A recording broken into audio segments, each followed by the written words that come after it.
네, 여당인 더불어민주당이 유튜버나 블로거들의 허위사실 유포, 명예훼손에 대한 징벌적 손해배상제 도입을 골자로 하는 법안을 본격 추진한다고 합니다. 남승환 변호사의 시사법률입니다. 남 변호사님, 본격 추진한다고 하는데 뭐 어떤 내용인가요? 네, 국회 과학정보방송통신위원회 여당 간사인 조승래 의원이 2월 임시국회에서 정보통신망법을 개정해서 유튜버, 블로거 등에 대해서 징벌적 손해배상제를 도입하겠다고 밝힌 것입니다. 오늘 MBC 라디오 김종배 시선집중 인터뷰에서 이 조승래 의원이 이번 개정안은 정보통신망을 이용하는 이용자가 대상이다. 언론사를 제외한 유튜버, 블로거 이런 분들이 해당된다 이렇게 말했습니다. 이낙연 대표는 앞서 당 최고위원회의에서 사실에 근거하지 않은 악의적 보도는 사회 혼란과 불신을 확산시키는 반사회적 범죄다. 임시국회 내에 언론개혁 입법을 처리하겠다라고 공언했습니다. 정치권에서는 민주당이 검찰개혁, 사법개혁에 이어서 언론개혁 입법에 드라이브를 걸고 나선다 이렇게 평가하고 있습니다. 정보통신망법 개정안이라고 하는데 뭐 어떤 법안인가요? 네, 포털 다음에 부사장 출신으로 청와대 소통수석을 지낸 민주당의 윤영찬 의원이 지난해 7월에 대표 발의한 법인데요. 정보통신망 이용 촉진 및 정보보호 등에 관한 법률, 이걸 줄여서 이제 정보통신망법이라고 하는데 이거 일부 개정 법률안입니다. 내용은 단순한데요. 44조의 11항을 신설합니다. 정보통신망 이용자가 거짓 사실을 드러내 타인의 명예를 훼손하는 정보를 생산, 유통한 경우에 손해액의 최대 3배까지 배상할 수 있는 근거 조항을 마련한 것인데요. 일종의 징벌적 손해배상 제도입니다. 다만 손해를 입힌 이용자가 고의 또는 중대한 과실이 없다는 걸 입증한 경우에는 그러하지 아니하다라고 적시해서 그 입증 책임을 손해를 입힌 이용자에게 전환시키고 있습니다. 이게 뭐 지난해 7월에 발의됐으면 국회 검토 보고서가 나왔을 것 같은데 어떤가요? 네, 지난해 9월에 국회 그 과방위 수석전문위원회 검토 보고서가 나왔습니다. 입증 책임 전환 문제와 관련해서는 특정 분야에서는 정보 비대칭성 문제 등으로 인해서 피해자가 고의 과실을 입증하는 것이 현실적으로 어려운 경우가 많다. 이런 점을 지적하고 있습니다. 그러니까 입증 책임 전환과 관련해서는 뭐 이렇게 하는 것도 가능하다 이런 취지의 의견 같고요. 실제 손해를 입힌 이용자에게 고의 또는 중대한 과실이 없었음을 증명하도록 하는 입증 책임 전환을 통해서 피해자의 부담을 경감시킬 수 있다. 이런 긍정적인 평가를 하고 있고요. 징벌적 손해배상에 대해서는 이게 이제 주로 영미법에서 적용 발전되어 온 제도다. 피해자에 대한 전보 손해를 배상하는 걸 전보라고 하거든요.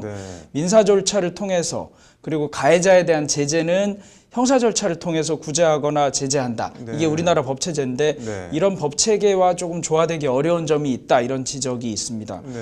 민법상 손해배상제도 그리고 형법상 형사처벌제도와 중첩되어서 헌법상 과잉금지 원칙에 위반될 소지가 있으니 유의할 필요가 있다. 필요성에 대해서는 사회적 공감대가 충분히 형성되는 경우에 도입함이 타당하다. 이러면서 판단을 좀 유보하고 있습니다. 윤영찬 의원 정보통신망법 개정안 저거는 기존 언론사는 그나마 해당이 안 되는 거 아닌가요? 네, 그러니까 이용자라고 하면서 이 이용자의 유튜버, 블로거를 언급하고 있고요. 그러니까 신문법이나 방송법, 언론중재법 등에서 규율되는 기존 언론, 기성 언론이라고 해야 될까? 이런 언론은 여기에 해당하지 않습니다. 아까 그 조승래 의원은 정보통신망법에 포함되어 있는 이용자들의 가짜뉴스 유포 행위에 대해서 논의해서 처리하는 것이고 언론 관련 부분은 별도 논의를 진행하고 있다 이렇게 밝혔습니다. 같은 당의 김종민 최고위원도 TBS 라디오 김어준의 뉴스공장에 나와서 언론 대상 징벌적 손해배상은 언론중재법으로 발의돼 있고 몇 가지 이견이 있어서 이견에 대해서 서로 논쟁하고 조율하는 중이다 이렇게 밝혔습니다. 2월 국회에서 우선 처리 법안으로는 쉽지 않을 것 같다 이렇게도 밝혔고요. 그렇지만 추진되지 않거나 빠지는 것은 아니다 이렇게도 강조했습니다. 이게 지금 언론 징벌적 손해배상 관련해서 발의된 법안들이 뭐가 있나요? 네, 가장 강한 것, 센 것은 열린민주당의 최강욱 의원이 대표 발의한 것인데요. 지난 5일에 대표 발의했습니다. 언론중재 및 피해구제 등에 관한 법률 일부 개정안인데요. 이 소위 이제 최 의원은 이것을 오보방지법이라고 지칭하고 있습니다. 언론사가 비방할 목적으로 거짓 왜곡 보도를 하는 경우 이로 인해 취득한 유무형의 이익에 상응하는 징벌적 배상을 부과하고요. 배상액을 산정할 때는 언론사가 실제 취득한 이득을 연간 매출액 기준으로 산정한다. 네. 이렇게 돼 있습니다. 그다음에 정정보도는 원 보도의 규모와 질에 비례해 게재한다. 네. 이런 내용을 담고 있는데요. 기자회견을 통해서 최 의원은 네. 일부 언론사의 편향적이고 악의적인 보도로 국민의 알 권리가 훼손되고 사회적 불신은 점점 깊어지고 있다. 공적 책임을 방기한 채 무책임한 선동을 하는 언론에 대해서 응징할 권리를 가져야 한다. 이렇게 밝혔고요. 민주당의 정청래 의원도 언론의 그 징벌적 손해배상을 발의해 놓고 있는데 징벌적 손해배상에서 언론을 뺀다는 것은 국회 윤리특위 심사 대상에서 국회의원을 빼자는 것이다. 그런 일은 없을 것이다. 뭐 이런 방식으로 목소리를 높이고 있습니다. 이게 지금 뭐 최광욱 의원은 뭐 매출액을 기준으로 하고 있어서 약간 뭐 여기서 논외로 하고 보통 이 징벌적 손해배상 법안 보면 손해액의 몇 배로 한다 뭐 이렇게 돼 있는 것 같은데 여기서 말하는 손해액은 뭐 누구의 어떤 손해를 어떤 기준으로 산정을 하는 건가요? 네, 이 징벌적 손해배상은 뭐 손해액의 3배를 법원이 범위 안 3배 범위 안에서 결정할 수 있다는 거니까요. 맥시멈 소위 말해 최대 한도가 손해액의 3배라는 겁니다. 원고가 입은 손해의 3배라는 건데요.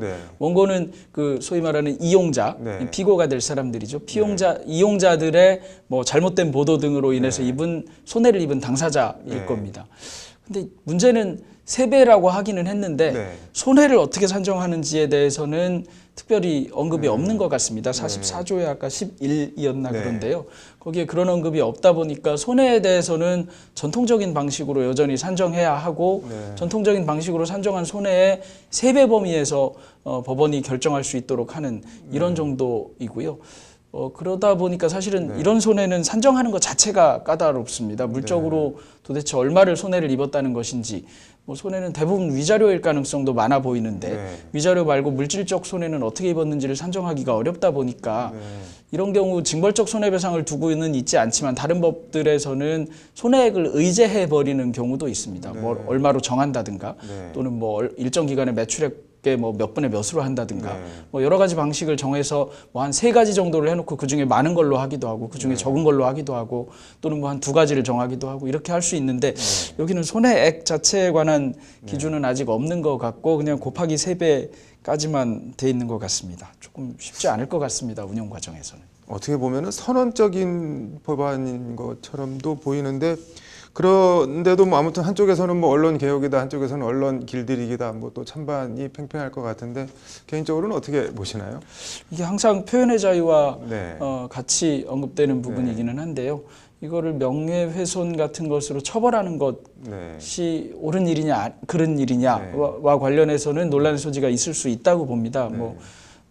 표현의 자유와 관련된 부분을 항시 명예훼손으로 처벌하고 있는 것은 조금 문제가 있을 것 같고 사실적시든 허위사실적시든 그런데 대신 비범죄화 한다면 이와 같이 이제 처벌하는 것을 좀 제외한다면 손해배상 등을 통해서 제재라기보다 전보하는 것 이런 것이 필요할 것 같은데요. 그러니까 뭐 적정한 방법이기는 할 것 같고 3배라면 그렇게 큰 것도 아닌 것 같기도 합니다. 느끼기에 따라 다 다를 수 있지만요. 그런데 손해액을 어떻게 산정할 것인가는 여전히 어려운 문제라서 법원으로서도 이런 경우는 3배를 어차피 해야 되니까 손해액 자체에서도 고려될 여지가 있고 이래서 운영 과정이 상당히 어렵지 않을까 하는 생각이 들기는 합니다.